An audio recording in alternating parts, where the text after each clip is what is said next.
ನಮಸ್ಕಾರ ಎಲ್ಲ ನನ್ನ ಮುದ್ದು ಕಂದಮ್ಮಗಳಿಗೆ. ಈಗ ನಾವು ಸ್ಟ್ರಾಟರ್ಜಿ ವಿಡಿಯೋನ ಮಾಡೋಣ. ಯಾವ ಥರ ಸ್ಟ್ರಾಟರ್ಜಿ ಸರ್? ಪ್ರಿಪ್ರೇಟ್ರಿಗೂ ಸ್ಟ್ರಾಟರ್ಜಿ ಬೇಕು, ಮೇಯ್ನ್ ಎಕ್ಸಾಮ್ಗೂ ಸ್ಟ್ರಾಟರ್ಜಿ ಬೇಕು, ಎರಡಕ್ಕೂ ಸೇರಿ. ಪ್ರಿಪ್ರೇಟ್ರಿ ಸಪ್ರೇಟ್ ಅಲ್ಲ, ಮೇಯ್ನ್ ಎಕ್ಸಾಮ್ ಸಪ್ರೇಟ್ ಅಲ್ಲ. ಯಾವಾಗ ನೀವು ಪ್ರಿಪ್ರೇಟ್ರಿಯನ್ನು ಸೀರಿಯಸ್ ಆಗಿ ತೊಗೋತೀರೋ ಅಷ್ಟೇ ಚೆನ್ನಾಗಿ ಮೇಯ್ನ್ ಎಕ್ಸಾಮ್ ಕೂಡ ಬರ್ತದೆ. ಹೌದಾ? ಮೇಯ್ನ್ ಎಕ್ಸಾಮ್ ಇನ್ನೂ ಚೆನ್ನಾಗಿ ಮಾಡ್ಬೋದು ನೀವು. ಈಗ ಈ ಮೇಯ್ನ್ ಎಕ್ಸಾಮ್ ಆಗಲಿ ಪ್ರಿಪ್ರೇಟ್ರಿ ಎಕ್ಸಾಮ್ ಆಗಲಿ ನಾವು ಹೇಗೆ ಮಾಡ್ಬೇಕು ಸರ್? ಹೆಂಗೆ ಟ್ಯಾಕಲ್ ಹೆಂಗೆ ಮಾಡಬೇಕು? ಇದರಲ್ಲಿ ನಾನು ಇಂಪಾರ್ಟೆಂಟ್ ಚಾಪ್ಟರ್ ವೈಸು ಯಾವ ಟಾಪಿಕ್ಸ್ ಇಂಪಾರ್ಟೆಂಟು ಚಾಪ್ಟರ್ ನಾನು ಮೆನ್ಷನ್ ಮಾಡಿದ್ದೀನಿ. ಚಾಪ್ಟರ್ ಒಳಗೆ ಯಾವ ಟಾಪಿಕ್ ಇಂಪಾರ್ಟೆಂಟ್ ಅಂತ ಕೂಡ ನಾನು ಮೆನ್ಷನ್ ಮಾಡಿದ್ದೀನಿ. ಅದನ್ನು ನೀವು ಸ್ವಲ್ಪ ಒತ್ತು ನೀಡಿ ಓದಬೇಕು. ಈ ಮಾಡಲ್ ಕ್ವಶನ್ ಪೇಪರ್ಸ್ ಇನ್ನು ಮಾಡ್ತಾಯಿದ್ದೀವಿ. ಆ ಮಾಡಲ್ ಕ್ವಶನ್ ಪೇಪರ್ಸ್ ಆದಮೇಲೆ ನಾನು ಈ ಸೋಷಿಯಲ್ಲು ಎಷ್ಟು ಚಾಪ್ಟರ್ಗಳಿವೆ ಅಷ್ಟು ಚಾಪ್ಟ್ರಲ್ಲಿ ಇಂಪಾರ್ಟೆಂಟ್ ಮಾತ್ರ ಹಾಕಿ ಒಂದು ವಿಡಿಯೋ ಮಾಡೋಣ. ಓಕೆನಾ? ನಾನು ಅಂದ್ಕೊಂಡಿರೋ ಹಾಗೆ ಒಂದು 10 ವಿಡಿಯೋಲ್ಲಿ ಇಡೀ ಹಿಸ್ಟ್ರಿಯನ್ನು ನಾವು ನೀಟಾಗಿ ಮುಗಿಸ್ಬೇಕು. ಇಂಪಾರ್ಟೆಂಟ್ ಮಾತ್ರ ಹಾಕ್ಕೊಂಡು ಅಷ್ಟು ಕ್ವೆಶನ್ಸ್ ಓದ್ಕೊಂಡು ಹೋದರೆ ಚೆನ್ನಾಗಿ ಮಾಡ್ಬೋದು ಅನ್ನೋ ಒಂದು ಉದ್ದೇಶ ಇಟ್ಕೊಂಡು ನಾನು ಮಾಡ್ತೀನಿ. ಈಗ ನಮ್ಮ ಪ್ರಿಪ್ರೇಟ್ರಿ ಎಕ್ಸಾಮ್ಗೆ ಹಾಗೂ ಪ್ರಿಪ್ರೇಟ್ರಿಗೂ ಹಾಗೆ ಮೇಯ್ನ್ ಎಕ್ಸಾಮ್ಗೆ ಎರಡಕ್ಕೂ ನೀಟಾಗಿ ಬೇಕಾಗಿರ್ತಕ್ಕಂಥದ್ದು ಇದು ಮೇಯ್ನ್ ಎಕ್ಸಾಮ್. ಓಕೆನಾ? ಇದರಲ್ಲಿ ನಿಮ್ಮ ಎಕ್ಸಾಮಿನೇಷನಲ್ಲಿ ತುಂಬ ಇಂಪಾರ್ಟೆಂಟಾಗಿ ಬೇಕಾಗಿರೋದು ಒಂದು, ಎಷ್ಟು ಟೈಮ್ ಇದೆ, ನೀವು ಎಷ್ಟು ಟೈಮನ್ನು ಹೇಗೆ ಯೂಸ್ ಮಾಡ್ಕೋತೀರಾ ಅನ್ನೋದು. ಬರೀ ಎಕ್ಸಾಮಲ್ಲೇ ಅಲ್ಲ, ಎಲ್ಲದರಲ್ಲೂ ಹಾಗೆ.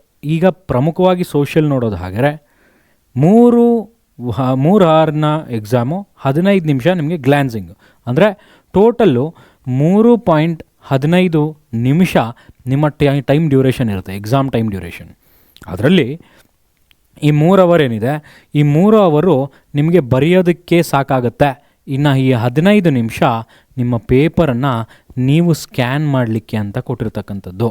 ಅಂದರೆ ನೀವು ನಿಮ್ಮ ಪೇಪರನ್ನು ನೋಡಬೇಕು, ನಿಮ್ಮ ಪೇಪರನ್ನು ನೀವು ಸ್ಕ್ಯಾನ್ ಮಾಡಬೇಕು. ಒಂದು ಸಾರ್ತಿ ನೀಟಾಗಿ ಕ್ವಶನನ್ನೆಲ್ಲ ನೀವು ನೀಟಾಗಿ ಸ್ಕ್ಯಾನ್ ಮಾಡಿ ನೋಡಬೇಕು. ಇದರಲ್ಲಿ ನಿಮಗೆ ಬರೋ ಅಂಥ ಕ್ವೆಶನ್ಸು ಫಸ್ಟ್ ಬರೆದು ಬಿಡಬೇಕು. ನಿಮಗೆ ಯಾವ ಕ್ವೆಶನ್ ಬರ್ತದೋ ಆ ಕ್ವೆಶನ್ನು ಫಸ್ಟು ಅಟೆಂಡ್ ಮಾಡಿ. ಆಯಿತಾ? ಫಸ್ಟ್ ಅಟೆಂಡ್ ನೀವು ಮಾಡಬೇಕಾಗಿರೋದು ಏನಂದರೆ, ನಿಮಗೆ ಬರೋವಂಥ ಕ್ವೆಶನ್ಸು ಫಸ್ಟು ನೀವು ಅಟೆಂಡ್ ಮಾಡಬೇಕು. ಅದಾದಮೇಲೆ ಬರದೇ ಇರೋ ಕ್ವೆಶನನ್ನು ಕ್ವೆಶನ್ ನಂಬರ್ ಹಾಕ್ಬಿಟ್ಟು ಯಾವ ಕ್ವೆಶನ್ ಅಂತ ಗೊತ್ತಾಗಬೇಕಲ್ವ, ಬರದೇ ಇರೋದನ್ನು ಆಮೇಲೆ ಆಲೋಚನೆ ಮಾಡಿ, ಚೆನ್ನಾಗಿ ಯೋಚನೆ ಮಾಡಿ, ಆಮೇಲೆ you can write it. You should think about it. ಯಾವ್ದು ಬರಲ್ವೋ ಅದನ್ನು ಥಿಂಕ್ ಮಾಡಿ ನೀಟಾಗಿ ಆ ಕ್ವೆಶನ್ ನಂಬರ್ ಹಾಕ್ಬಿಟ್ಟು ಬರೀರಿ. ಅರ್ಥ ಆಯ್ತೇನ್ರಿ? ನೆಕ್ಸ್ಟು ಈ 15 ನಿಮಿಷ ನಿಮಗೆ ಗೊತ್ತಾಯಿತು, ನೀವು ಸ್ಕ್ಯಾನ್ ಮಾಡಲಿಕ್ಕೆ, ನೀವು ಒಂದು ಸರ್ತಿ ಪೇಪರ್ ನೋಡಲಿಕ್ಕೆ ಕೊಟ್ಟಿರ್ತಕ್ಕಂಥದ್ದು. ನಿಮ್ಮ ಪೇಪರು ಟೋಟಲು 80 ಮಾರ್ಕ್ಸ್ಗೆ ಇರ್ತಕ್ಕಂಥದ್ದು. ನಿಮ್ಮ ಪೇಪರ್ ಟೋಟಲು 80 ಮಾರ್ಕ್ಸ್ಗೆ ಇರುತ್ತೆ. ನೀವು 100ಕ್ಕೆ 100 ಮಾಡಬೇಕಾಗಿರೋದೇನೋ ಈ 80 ಮಾರ್ಕ್ಸು ತಗೊಳ್ತಕ್ಕಂಥದ್ದು. 80ಕ್ಕೆ 80% 100% ತೆಗಿತೀನಿ ಅನ್ನೋ ಕಾನ್ಫಿಡೆನ್ಸ್ ಇಟ್ಕೊಂಡು ನೀವು ಎಕ್ಸಾಮ್ ಹಾಲ್ಗೆ ಎಂಟರ್ ಕೊಡಿ. ಅರ್ಥ ಆಯಿತಾ? ನೀವು ಆಲ್ಮೋಸ್ಟ್ ಆಲ್ ಎಲ್ಲವನ್ನೂ ಅಟೆಂಡ್ ಮಾಡಬೇಕು.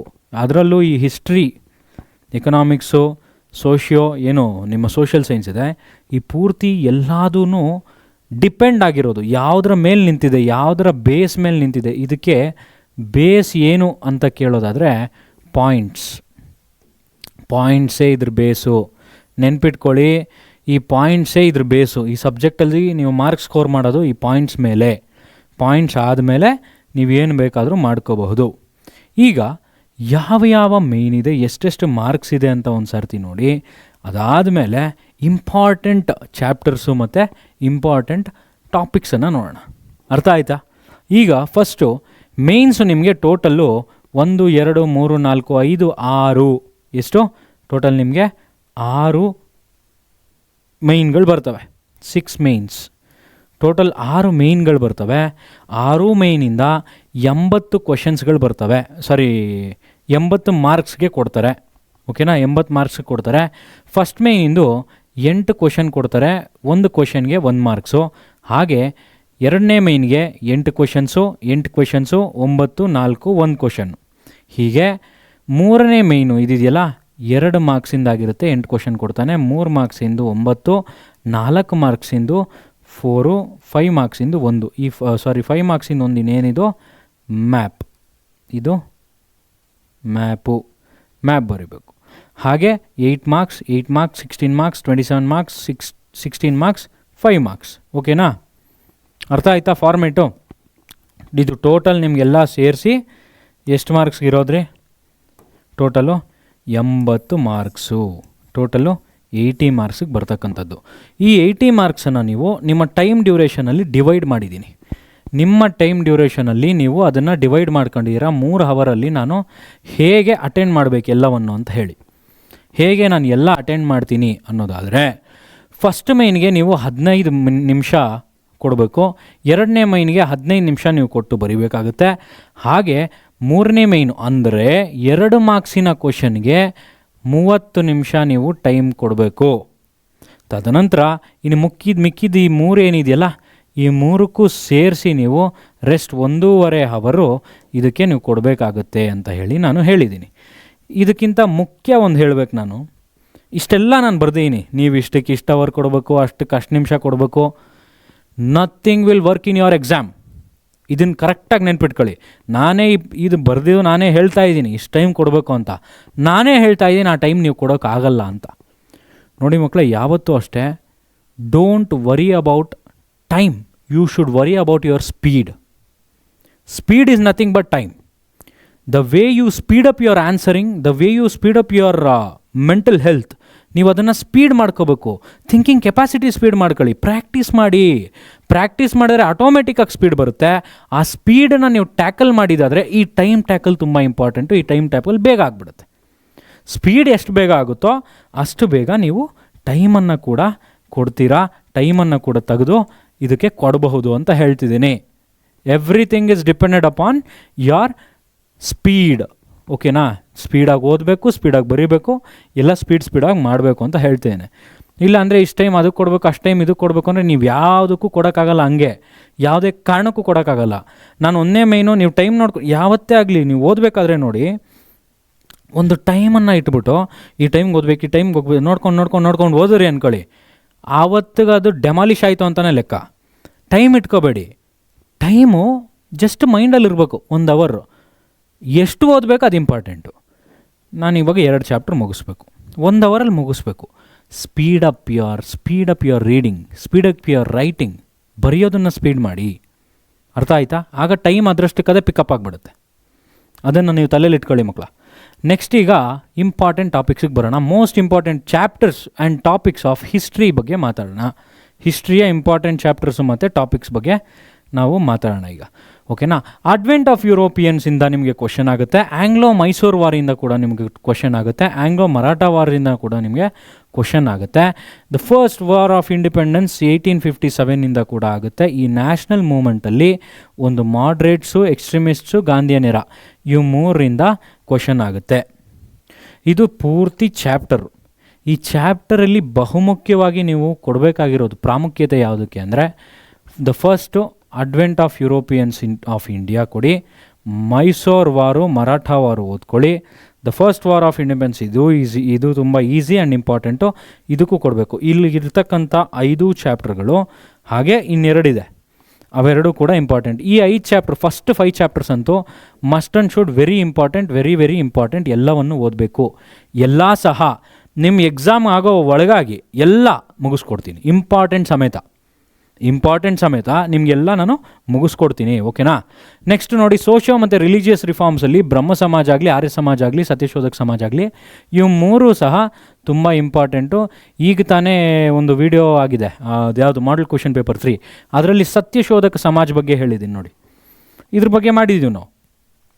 ಇಂಪಾರ್ಟೆಂಟ್ ರೀ, ಇಷ್ಟೇ ಇಂಪಾರ್ಟೆಂಟು. ಅದಾದಮೇಲೆ ಫ್ರೀಡಮ್ ಮೂಮೆಂಟ್ ಇನ್ ಕರ್ನಾಟಕ, ಇದು ತುಂಬ ಇಂಪಾರ್ಟೆಂಟ್. ಕರ್ನಾಟಕದಲ್ಲಿದ್ದು ಅದರ ಫ್ರೀಡಮ್ ಮೂಮೆಂಟೇ ನಿನಗೆ ಗೊತ್ತಿಲ್ಲ ಅಂದರೆ ವೇಸ್ಟ್ ಅಲ್ವಾ, ಓದಿ. ಸೊ ಹಾಗಾಗಿ ಎಲ್ಲವನ್ನೂ ಸಹ ಎಕ್ಸಾಮ್ ಆಗೋ ಅಷ್ಟೊತ್ತಿಗೆ, ನಿಮ್ಮ ಎಕ್ಸಾಮ್ ಅಷ್ಟೊತ್ತಿಗೆ, ಈ ಮಂತ್ ಎಂಡಿಂಗ್ ಅಷ್ಟೊತ್ತಿಗೆ ಎಲ್ಲ ಚಾಪ್ಟರ್ಸನ್ನು ಮುಗಿಸ್ಕೊಟ್ಬಿಡ್ತೀನಿ. ಓಕೆ? ಹಿಸ್ಟ್ರಿಯಿಂದ ಹಿಡಿತೀನಿ. ಸೋಷಿಯಲ್ ಸ್ಟಡೀಸಲ್ಲಿ ಪಾರ್ಟ್ ವೈಸ್ ನೀಟಾಗಿ ಮಾಡ್ಕೊಬರ್ತೀನಿ. ಇಂಪಾರ್ಟೆಂಟು, ಅದು ನೀವು ನೆನ್ಪಿಟ್ಕೊಳ್ಳಿ. ಓಕೆನಾ? ನೆಕ್ಸ್ಟ್ ಬನ್ನಿ, ಇಂಪಾರ್ಟೆನ್ಸ್ ಆಫ್ ಪೊಲಿಟಿಕಲ್ ಸೈನ್ಸ್ನ ಇಂಪಾರ್ಟೆಂಟ್ ಏನೋ, ಇಂಡಿಯನ್ ಕಾನ್ಸ್ಟಿಟ್ಯೂಷನ್ ಇದು ತುಂಬ ಇಂಪಾರ್ಟೆಂಟು. ಅದರ ಫೀಚರ್ಸು ಮತ್ತು ವ್ಯಾಲ್ಯೂಸು. ಕಾನ್ಸ್ಟಿಟ್ಯೂಷನ್, ನೀವು ಈಗ ಬದುಕಬೇಕು ಅಂದರೆ ಅದಕ್ಕೆ ಬದುಕಕ್ಕೆ ಮೂಲ ಇದೆ ಅಲ್ವೇನ್ರಿ? ಸೊ ಹಾಗಾಗಿ ಯೂನಿಯನ್ ಗೌರ್ಮೆಂಟಲ್ಲಿ legislature, executive and judiciary, local self ಗವರ್ನಮೆಂಟಲ್ಲಿ ಪಂಚಾಯತ್ ರಾಜ್ ಆಗಲಿ, ಅರ್ಬನ್ ಲೋಕಲ್ ಬಾಡೀಸ್ ಆಗಲಿ, ಪಬ್ಲಿಕ್ ಅಡ್ಮಿನಿಸ್ಟ್ರೇಷನ್ಸು, ಇಂಟರ್ನ್ಯಾಷನಲ್ ಇನ್ಸ್ಟಿಟ್ಯೂಷನ್ಸು ಅಂದರೆ ಯು ಎನ್ ಒ ಆಗಲಿ ಮತ್ತು ಇತರೆ ಆರ್ಗನೈಸೇಷನ್. ಈಗ ತಾನೇ ನೋಡಿದ್ವಿ ಯು ಎನ್ನು ಮತ್ತು ಈ ಯು ಎನ್ನಲ್ಲಿ ಬರ್ತಕ್ಕಂಥ ಎಕೋಸಾಕ್ ಇದೆಲ್ಲ ಬಾಡೀಸು, ಅದನ್ನು ಕೂಡ ನೋಡ್ಕೋಬೇಕು ನಾವು. ಓಕೆನಾ? ಇಲ್ಲೇ ಇದೆಯಲ್ರಿ ಎಕೋಸಾಕ್. ಓಕೆ, ನೆಕ್ಸ್ಟ್ ಎಕನಾಮಿಕ್ಸನ್ನು ಇಂಪಾರ್ಟೆಂಟ್ ಚಾಪ್ಟರ್ಸು ಯಾವ್ದು? ಸೆಕ್ಟಾರ್ಸ್ of economy and overview of economics, planning. ಈ ಪ್ಲ್ಯಾನಿಂಗಲ್ಲಿ ಪ್ಲ್ಯಾನಿಂಗ್ ಕಮಿಷನ್ನು ಮತ್ತು ನೀತಿ ಆಯೋಗ ಇವೆರಡೂ ಸಹ ತುಂಬ ಇಂಪಾರ್ಟೆಂಟು. ನೀತಿ ಆಯೋಗದ ಚೇರ್ಮನ್ನು ಪ್ರೆಸೆಂಟ್ PM ಆಗಿರ್ತಾರೆ, ಇದು ನಿಮ್ಗೆ ಗೊತ್ತು. Money and credit, public finance, globalisation, ಇವಿಷ್ಟು ತುಂಬ ಇಂಪಾರ್ಟೆಂಟ್ ಮಕ್ಕಳ. ಓಕೆನಾ? ಇನ್ನು ಇದು ನೋಡಿ, ಬರೋ ಚಾಪ್ಟರ್ನೆಲ್ಲ ಹಾಕ್ಬಿಟ್ಟು ಇಂಪಾರ್ಟೆಂಟ್ ಅಂತ ಇದ್ದಾರೆ ಅಂದರೆ ನಾನು ಹಾಗೆ ಹೇಳಬೇಕು, ಮಿಕ್ಕಿದೇನು ಹೇಳೋಕ್ಕಾಗಲ್ಲ. ಇಂಪಾರ್ಟೆಂಟ್ ಚಾಪ್ಟರ್ಸು ಅದ್ರ ಜೊತೆಗೆ ಏನೇನು ಓದಬೇಕು ಎಲ್ಲ ಹಾಕೊಂಬಂದು ನಾನು ಹೇಳ್ಕೊಡ್ತೀನಿ. ಈಗ ಸದ್ಯಕ್ಕೆ ಇದು ಓವರ್ವ್ಯೂ ಇದು. ಓಕೆನಾ? ಇಷ್ಟೇ ಟಾಪಿಕ್ಸು, ನಿಮಗೇನು ಜಾಸ್ತಿ ಇಲ್ಲ. ಇದರಲ್ಲಿ ಜಿಯೋಗ್ರಫಿಯಲ್ಲಿ ಇಷ್ಟರಲ್ಲೂ ನೀವು ಕಂಪಲ್ಸರಿ ಓದಲೇಬೇಕಾಗಿರ್ತಕ್ಕಂಥ ಟಾಪಿಕ್ಸ್ ಇವು. ಇಂಪಾರ್ಟೆಂಟ್ ಇದು. ಕ್ಲೈಮೇಟ್ ಆಫ್ ಇಂಡಿಯಾ ಓದಬೇಕು, ಸಾಯಿಲ್ ಓದಬೇಕು, ಫಾರೆಸ್ಟ್ ವಾಟರ್ ರಿಸೋರ್ಸಸ್ ಓದಬೇಕು, ಅಗ್ರಿಕಲ್ಚರ್ ಆಫ್ ಇಂಡಿಯಾ ಓದಬೇಕು, ಮಿನರಲ್ಸ್ ಆ್ಯಂಡ್ ಪವರ್ ರಿಸೋರ್ಸಸ್, ಇವಿಷ್ಟು ತುಂಬ ಇಂಪಾರ್ಟೆಂಟು. ಹೌದಾ? ಹೇಗೆ ಓದಬೇಕು, ಏನು ಓದಬೇಕು ಮುಂದಿನ ಕ್ಲಾಸಲ್ಲಿ. ಓಕೆ, ನೆಕ್ಸ್ಟ್ ನೋಡಿ, ಇದು ಸೋಷಿಯಾಲಜಿಯಲ್ಲಿ social stratification, social movements, social problems ಆಗಿರ್ತಕ್ಕಂಥ ಪಾವರ್ಟಿ, ಅನ್ಎಂಪ್ಲಾಯ್ಮೆಂಟು, ಇಲ್ಲಿಟ್ರಸಿ, ಇದ್ರ ಬಗ್ಗೆ. ನೆಕ್ಸ್ಟು ಇಷ್ಟೇ ನೋಡಿ, ಇವಿಷ್ಟು ತುಂಬ ಇಂಪಾರ್ಟೆಂಟ್ ಆಗಿರ್ತಕ್ಕಂಥ ಒಂದು ಟಾಪಿಕ್ಸ್ಗಳು. ನೀವು ಇದಿಷ್ಟನ್ನು ಕೂಡ ಓದ್ಕೋಬೇಕು. ನೀವು ಸ್ಕ್ರೀನ್ಶಾಟ್ ತೊಗೊಂಡಿರ್ತೀರ ಇಷ್ಟೊತ್ತಿಗೆ. ನಾನೇನು ಹೇಳೋದಂದರೆ, ಸ್ಕ್ರೀನ್ಶಾಟು ಏನಷ್ಟು ಇಂಪಾರ್ಟೆಂಟ್ ಅಲ್ಲ. ಇದು ಒಂದು ಮಾತ್ರ 100% ಹೇಳ್ತೀನಿ, ಜಾಸ್ತಿ ಎಳೆಯೋದಕ್ಕೆ ಹೋಗಲ್ಲ. ನಿಮ್ಮ ಪ್ರಿಪ್ರೇಟ್ರಿಗೆ ನೀವು ಹೇಗೆ ಪ್ರಿಪೇರ್ ಆಗಬೇಕು, ಏನು ಪ್ರಿಪೇರ್ ಆಗಬೇಕು, ಅದು ನಿಮಗೆ ಚೆನ್ನಾಗಿ ಗೊತ್ತು. ಹೇಗೆ ಅಂತ ಹೇಳ್ತೀನಿ ನೋಡಿ. ನೀವು ಓದದೇ ಇದ್ದರೆ ಪ್ರಿಪ್ರೇಟ್ರಿ ಚೆನ್ನಾಗಿ ಆಗಲ್ಲ. ಏನೇನು ಓದಿರ್ತೀರಾ, ಆಲ್ಮೋಸ್ಟ್ ಆಲ್ ಏನೇನು ಬೇಕೋ ಎಲ್ಲ ಓದಿರ್ತೀರ. ಎಷ್ಟು ಚಾಪ್ಟರ್ಸ್ ಓದಬೇಕೋ ಅದು ನಿಮಗೆ ಗೊತ್ತಿರುತ್ತೆ. ಇಂಪಾರ್ಟೆಂಟಾಗಿ ಹೇಳ್ತೀನಿ ಮಕ್ಕಳ, ಎಲ್ಲ ಚಾಪ್ಟರ್ಸನ್ನು ಕೂತ್ಕೊಂಡು ರಿವೈಸ್ ಮಾಡಿ. ರಿವಿಷನ್ ಮಾಡ್ತಾ ಎಲ್ಲ ಬರುತ್ತೆ. ಎಲ್ಲ ಎಕ್ಸಾಮ್ಸು ಈಸಿ ಆಗುತ್ತೆ.